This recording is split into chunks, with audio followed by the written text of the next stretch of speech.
ఇక టెహ్రాన్ పై నిప్పుల వాన, కీలక చమురు క్షేత్రాలే లక్ష్యంగా ఇజ్రాయెల్ దాడులు, ప్రతిదాడులు చేస్తున్న ఇరాన్. మీరాపితే మేము ఆపుతామని ప్రతిపాదన. స్పందించని టెల్ అవివ్. భారత్ పాక్ లాగానే ఒప్పందం కుదుర్చుకోండి అంటున్నారు అమెరికా అధ్యక్షుడు డొనాల్డ్ ట్రంప్. ఇరాన్ రాజధాని టెహ్రాన్పై ఇజ్రాయెల్ నిప్పుల వర్షం కురిపిస్తుంది. సైనిక స్థావరాలు, చమురు క్షేత్రాలే లక్ష్యంగా తీవ్రస్థాయిలో విరుచుకుపడుతుంది. ఇరాన్ వ్యాప్తంగా దాదాపు 250 లక్షలకు పైగా దాడులు చేసినట్లు ఇజ్రాయెల్ సైన్యం ప్రకటించింది. ఇప్పటి వరకు జరిగిన దాడుల్లో 406 మంది ఇరాన్ పౌరులు మృతి చెందారని, 654 మందికి పైగా గాయాల పాలయ్యాయని వాషింగ్టన్కు చెందిన ఓ మానవ హక్కుల సంస్థ ఆదివారం పేర్కొంది. ఇరాన్ ఆర్థిక మూలాలే లక్ష్యంగా ఇజ్రాయెల్ వ్యూహాత్మకంగా దాడులు చేస్తుంది. చమురు, సహజ వాయు క్షేత్రాలపైనే గురిపెట్టింది. టెహ్రాన్లో 2 చమురు డిపోలు మంటలో చిక్కుకున్నాయి. ప్రపంచంలోనే అతిపెద్ద చమురు క్షేత్రమైన సౌత్ పార్స్ పైన దాడి జరిగింది. ఈ చమురు క్షేత్రంలో కార్యకలాపాలకు పాక్షికంగా నిలిపివేస్తున్నట్లు ఇరాన్ ప్రకటించింది. ఈ నేపథ్యంలోనే ఆ దేశ విదేశాంగ మంత్రి అబ్బాస్ అరాగ్చి కీలక ప్రకటన చేశారు. ఇజ్రాయెల్ దూకుడు ఆపితే తాము దాడులు నిలిపివేస్తామని పేర్కొన్నారు. దానికి ఇజ్రాయెల్ నుంచి ఎలాంటి స్పందన రాలేదు. మరి ఇరాన్ పని కథమైనట్టు బిల్డింగ్లు ఇజ్రాయెల్ అవుతుంది.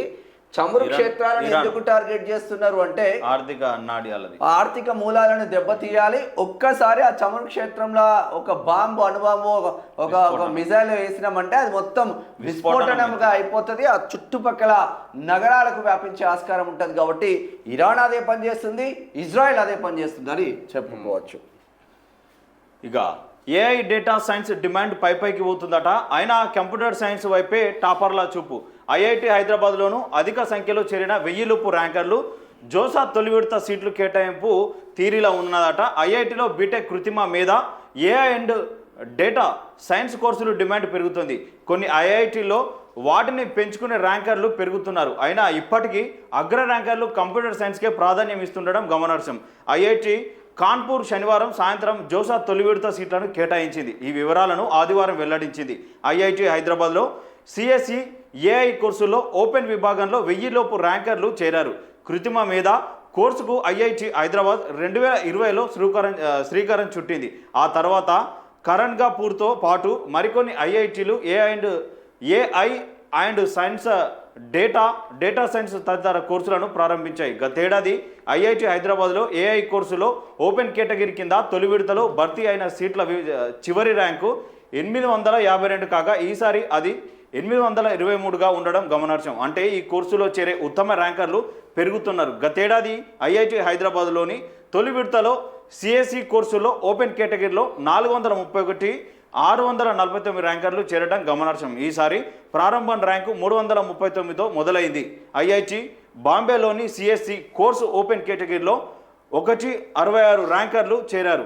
అంటే 100 లోపు ర్యాంకర్లలో అత్యధిక మంది ఐఐటి బాంబేలోనే ఉన్నారట. మొత్తం మీద ఎక్కడ చూసినా కూడా ఏఐ డేటా సైన్స్ డిమాండ్ పైకి పోయినా కూడా కంప్యూటర్ సైన్స్కి ఎక్కువగా ప్రాధాన్యత ఇస్తున్నారంట టాప్ ర్యాంకర్లు అందరూ. ఎందుకంటే అందరూ సుందర్ పిచ్చయ్య లాగానో, అందరూ సత్యనాథేన్ల లాగానో కావాలి.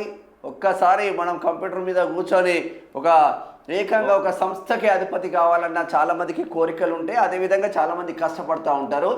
ఇదైతే వాస్తవంగా ఏంటంటే 4 గోడల మధ్య పీస్ఫుల్గా జరిగే ఉద్యోగం.